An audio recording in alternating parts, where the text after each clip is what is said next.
So Wolong Fallen Dynasty might be the sleeper hit of early 2023 because I just can't seem to put it down. Team Ninja yet again are back at showing everyone why they are some of the best in the business at making great and satisfying combat. I already finished the main story, got the character over level 100, and there's so much I want to tell you about the 50 plus hours I spent playing it. Also, a big thanks to Koei Tecmo for providing this early review code, and as always, I'll not let that influence my final review in any way.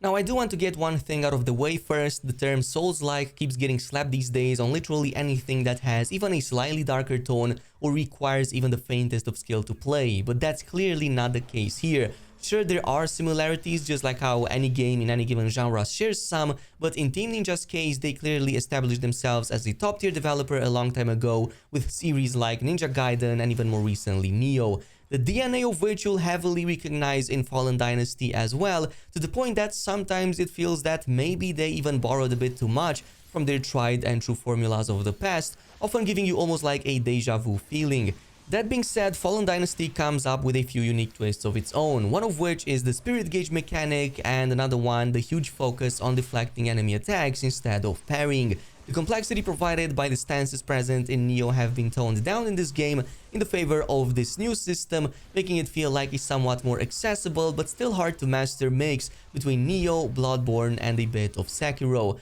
Add a story that takes you back during the later Han Dynasty in 184 AD China, mix a bit of mythology and demons in it, and that's basically your game. But at no point did I ever feel Fallen Dynasty was unnecessarily made more simplistic. Instead, it just offers a different, more fluid approach to an otherwise amazing combat, which also makes a lot of sense given the switch from the slower, more tactical samurai combat system to a more fluid flow of the Chinese martial arts. Right from the first ever boss fight, the game lets you know that your reaction time and willingness to study your enemy can make all the difference in the world. That's why deflecting, which you perform with the circle button on the controller, is so integral to the gameplay loop, and because you do it so often, they've made sure to make it especially satisfying. There's just something about weapons clashing mid-air, the camera panning over a better panoramic shot of your character, just outscaling his opponents, which all culminates in a spectacle of breaking enemy parts, impactful stabs, and heavy damage that will leave your targets paralyzed. I have a whole new appreciation for games that give you a difficult challenge right from the get-go, because this forces you to adopt a playstyle that in the end proves to be not just the key to success, but the ace in your sleeve. I promise you that once you master the deflection mechanic, the game doesn't just become better, but it becomes addicting in such a way that you won't want to put it down even hours later. Not that you necessarily need to, as Fallen Dynasty is an action RPG at heart, which means that Team Ninja yet again offers deep roleplay mechanics through and through. This starts with an extensive character customizer of our unnamed hero, something that the game later lets you change with almost no restriction, all the way to the extensive and many skill trees, talent unlocks, plentiful loot, and most important of them all, diverse weapon sets with unique martial arts. In fact, I would go as far as saying that maybe the fact that we can evolve our characters so much via skill point and gear upgrades that it made some of the otherwise difficult challenges to become a breeze for me to go through. That, or maybe the RPG lover in me just overdid it, but I do want you to know that if you think beating the main story is where the challenge ends, well, you're pretty much wrong. Once the game's finished, this unlocks the final difficulty and access to even higher grade loot, adding a massive amount of replayability to a game that honestly already had a lot of that to begin with. In fact, the game heavily promotes and rewards not sticking to just the main battlefields and instead taking detours. One of the most obvious and honestly quite genius ways they encourage exploration is via the morale rank mechanic. You can think of this as a separate leveling system than the one of your characters, but that still heavily influences how well you fare in each map. You start most missions with either a 0 or a lower morale rank than your other enemies, and slowly have to work your way up as you defeat more of them, perform skillful actions, and claim control points. This in turn provides the immediate benefit of taking less damage from overleveled enemies and provides more lenience to making mistakes. The way the game forces you to constantly look out for these flag control points, to bring you in new areas you probably didn't want to play skillfully only to be rewarded with juicy benefits, has probably become one of the must-have features that I want to see personally in all future RPGs from this point on. And here is the best part. Should you choose to take on the more difficult, higher morale challenges, should you not partake into any of these things I just talked about, that's totally an option that exists in game. Sure, that means you get punished more for even the slightest mistake, but in turn, this also further provides other special benefits that you cannot get otherwise. It's almost like Team Ninja thought of everything and decided to give you the tools, the playground, and then just let you go wild with it. Which brings us to the environments featured here, and one of the main reasons I did not want to even try out the demo. Yes, the starting level I feel should be purely treated as a tutorial area, not just from a learning the basics point of view,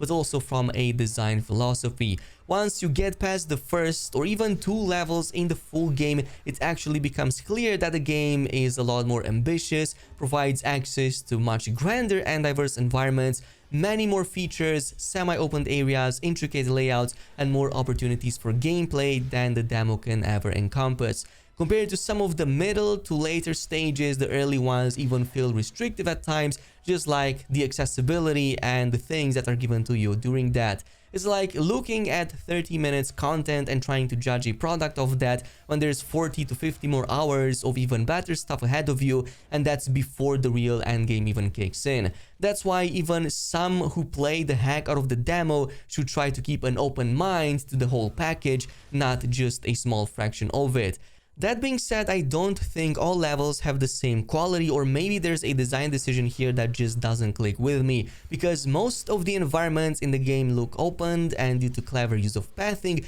even feel that way by the virtue of the way they let you navigate them. However, there is one map quite early that for some reason breaks all that illusion away with a layout that I haven't seen in video games since at least 2010, or at least not in games of this caliber. Not sure why this jungle area looks so bad design-wise, but maybe the devs forgot to add a few extra trees or bushes to hide that away, or maybe that's just a design decision that just goes over my head. That's about the only one I saw having this problem, by the way, and the strange part is that it comes super early, so I don't think they ran out of development time. Whichever reason for that may be, levels with maybe just that exception I found to be very well made, quite open-ended, which left room for approaching combat in all sorts of unique ways. You can go head in like a maniac and take on more enemies than you can count, or take out a more stealthy approach and assassinate the poor subs who fared too far from the protection of their own teammates. That, or take on a more methodical and strategic approach using any of the almost 100 or so different skills, spells, and unique martial arts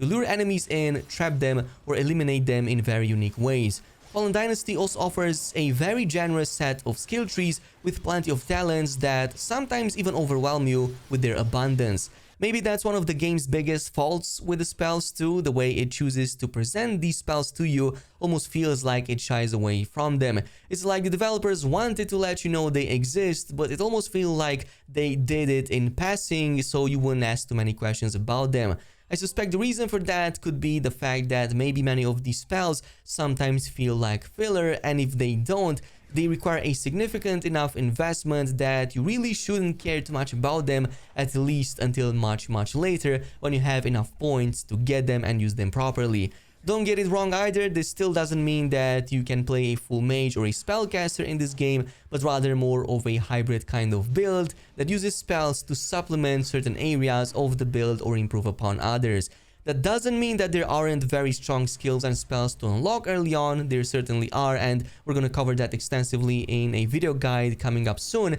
but I just felt that some of them get diluted with the myriad of options that started unlocking not too far after starting the game.